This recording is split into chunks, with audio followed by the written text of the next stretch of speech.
Bismillahirrahmanirrahim. Rekan-rekan sekalian, alhamdulillah kesempatan yang luar biasa. Em, Kemarin Pak Khalid kapan hari itu menyampaikan tentang eh, nampaknya kita perlu semacam apa namanya ya. Kalau dalam bahasa Arab itu kita sebut penyegaran inas gitu ya. Jadi sekali waktu kadang memang kita butuh penyegaran beberapa hal.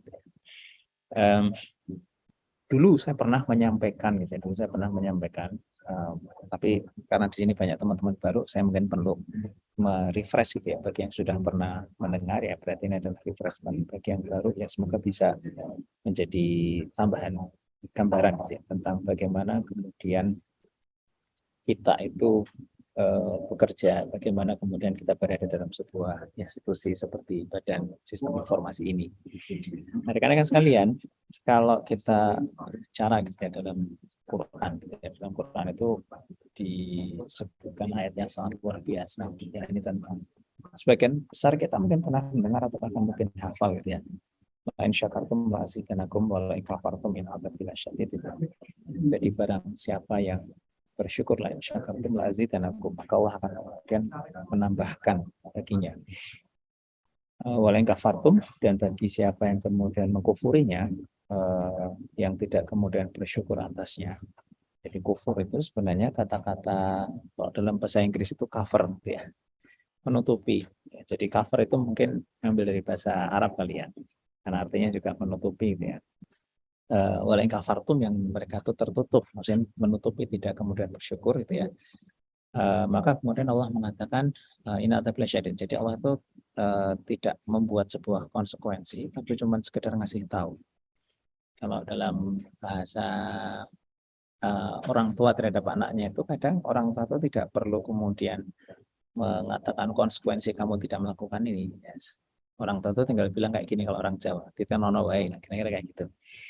Di bahasa titenono wae itu adalah wala in kafartum inna adzabil syadid. Ya, barang siapa yang kemudian mereka mengkufurinya, inna adzabil syadid. Jadi poin yang coba saya bawa di sini rekan-rekan sekalian, ketika Allah mengatakan la in syakartum, ya, ketika engkau itu bersyukur, eh, maka kemudian Allah mengatakan la azidanakum. Nah, kalau yang pernah belajar bahasa Arab biasanya gitu ya. Jadi la azidanakum itu kita tidak ada objeknya yang kemudian kita letakkan di situ gitu. Jadi kalau bersyukur itu maka ditambahi. Pertanyaannya yang ditambahi itu apa? Nah, ditambahi ini maknanya sangat luas sekali gitu ya. Boleh jadi kita akan ditambahi hal yang sama terhadap apa yang kemudian kita miliki gitu ya. Boleh jadi kita akan ditambahi di aspek-aspek yang lain. Ya. Dalam posisi ketika kemudian kita bekerja, salah satu aspek yang kemudian seringkali kita lupa itu adalah kita itu seringkali terlalu banyak mengikuti yang konsep kalau hari ini kita sebut dengan nama peer pressure gitu ya. Jadi tekanan dari sosial, tekanan dari tetangga kita, atau tekanan dari siapapun lah yang ada kemudian circle kita di sekitar kita dan sebagainya. Sehingga tekanan-tekanan itu menyebabkan kita itu menjadi merasa kurang. Tekanan itu menjadikan kita itu merasa pressure-nya jadi seperti ini gitu ya. Kalau zaman kecil peer pressure itu ya ketika ya mungkin temannya punya mainan yang kita tidak punya gitu. Ketika kita dewasa ternyata juga tidak berubah. Pressure-nya tetap saja sama gitu ya. Walaupun mungkin dia bertransformasi dalam bentuk yang lain. Ya, tekanan-tekanan yang mungkin entah datang dari orang tua kita, mungkin datang dari tetangga kita, mungkin datang dari siapapun, termasuk ya di internal PSI sendiri, mungkin ya sesama tekanan dari PSI sendiri. Nah, konsep yang kemudian sering dilupakan itu ya kayak yang kemudian lagi viral hari ini yang dinyanyikan sama si Farel itu ya. Jadi banding-banding gitu ya. Karena setiap orang itu mereka memang apa namanya diberikan berbeda, dicukupkan sesuai dengan kapasitas mereka. Ada satu posting Instagram saya follow namanya Romo Van Sofi gitu ya. Orangnya sangat filosofis sekali gitu ya. Kontennya itu sangat, kalau dalam bahasanya itu bahasa Islami gitu ya, tapi tidak diwujudkan dalam bentuk ayat-ayat dan lain sebagainya. Tapi semua sangat sangat baik gitu ya. Dia menceritakan tentang tukang langganannya gitu ya. Dia tuh punya tukang pecel langganan. Yang tukang pecel langganannya itu punya dua orang anak gitu ya. Yang selisihnya tidak terlalu jauh gitu ya. Nah, yang besar itu kebetulan anak yang berprestasi gitu ya. Jadi di setiap jenjang sekolah mulai dari SD, SMP, SMA itu berprestasi gitu ya. Sementara yang adiknya itu biasa-biasa saja, nggak berprestasi gitu ya. Tapi yang menarik ya anaknya tetap alhamdulillah baik-baik saja, tidak bandel gitu ya. Nah, maka si tukang pecel ini punya harapan besar tentu saja karena dia adalah tukang pecel gitu ya. Dia pengen memperbaiki keturunan melalui jalur pendidikan gitu ya. Maka dia punya obsesi besar anaknya harus kuliah. Nah, karena dia hanya tukang pecel, ya, ketika kemudian dia menghitung-hitung, mengkalkulasi sudah diperas demikian rupa, yang kemudian bisa dibiayai itu ya hanya kakaknya tentu saja. Nah, adiknya yang kurang berprestasi ya otomatis tidak bisa gitu ya. Jadi dia panggillah kemudian anaknya yang kedua gitu ya. Sambil kemudian mengatakan kurang lebih seperti ini, Bapak Ibumu njaluk ngapura ya le, gitu ya. Bapak Ibumu minta maaf ya, kita nggak bisa berlaku adil. Ya, mereka mengatakan insya Allah kalau masnya sudah selesai kuliah, dibiayai kuliahnya, kamu pun bisa kuliah. Gitu ya. Terus kemudian ibunya dengan mata berkaca-kaca mengatakan pada anaknya yang kedua ini, ibu mohon ikhlas dan sabarmu ya le. Gitu. Karena melihat bapak ibunya mohon-mohon, si anak kedua ini, si bungsu ini nggak sampai hati gitu ya. Tadinya dia merasa apa namanya, merasa tersisih gitu ya. Mosok yang dimenangke mas saya gitu ya. Apa saya itu anak yang kemudian tidak tidak dihargai gitu ya, kira-kira kayak gitu. Nah, barulah ketika kemudian ibunya mendekat, dicium ubun-ubunnya gitu ya, mendengar nafas ibunya tidak teratur, hilanglah semua perasaan-perasaan tersisih tadi. Karena ia sangat memahami orang tuanya telah mengambil keputusan yang sangat berat. Ya, jadi kalau tidak bisa mengurangi ya jangan mendamai masalah orang tuanya. Kira-kira kayak gitu. Maka kemudian dia mengatakan justru bapak ibu tuh nggak adil kalau yang dikuliahkan itu saya, karena saya ini bodoh gitu ya. Saya ini tidak sepinter kakaknya gitu ya. Maka sudah sepantasnya dikuliahkan itu kakaknya. Dan orang tuanya pun kemudian bertanya tenan gitu ya. Maka dia menjawab demi Allah kalau ikhlas gitu ya. Maka kedua orang tuanya tidak bisa lagi menahan perasaan, dipeluknya anaknya itu dan eh, apa namanya, karena anaknya itu bisa bersabar gitu ya, bisa kemudian bersyukur dengan kondisinya. Nah, Romo Van Sofi ini kemudian setelah sekian lama dia tidak pernah datang ke warung pecel ini. Sekian tahun kemudian ternyata warungnya menjadi besar dan megah gitu ya.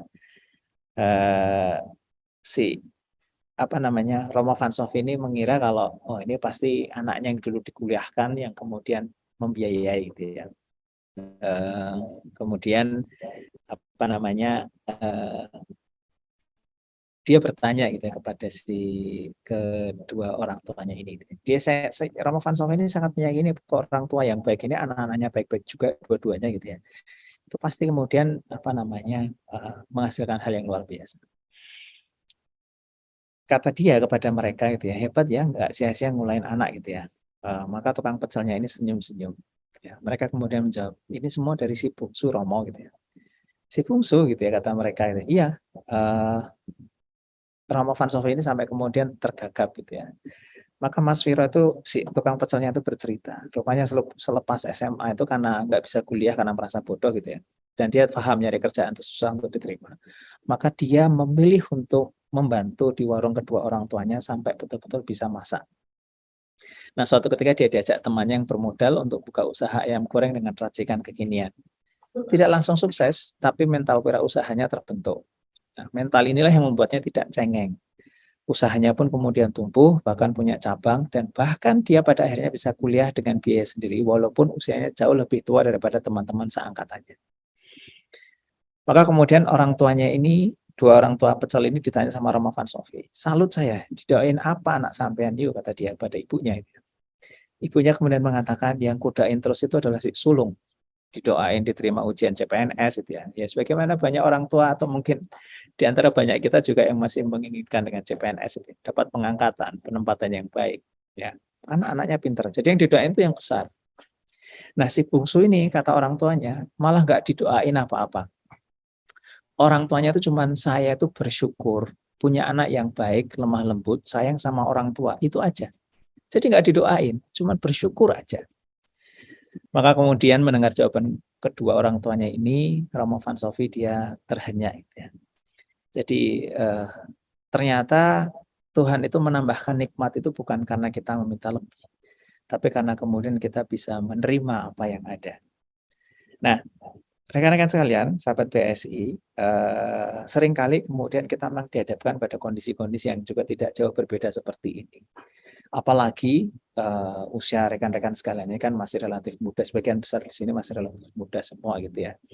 Jadi looking at someone else gitu ya, itu memang sangat menarik sekali gitu ya. Melihat rumput tetangga lebih hijau. Padahal kita lupa rumput tetangga lebih hijau itu ya modalnya untuk bikin hijau itu juga tidak mudah gitu ya. Boleh jadi painful-nya mereka untuk kemudian bisa sampai rumputnya lebih hijau itu tidak pernah kemudian kita ketahui.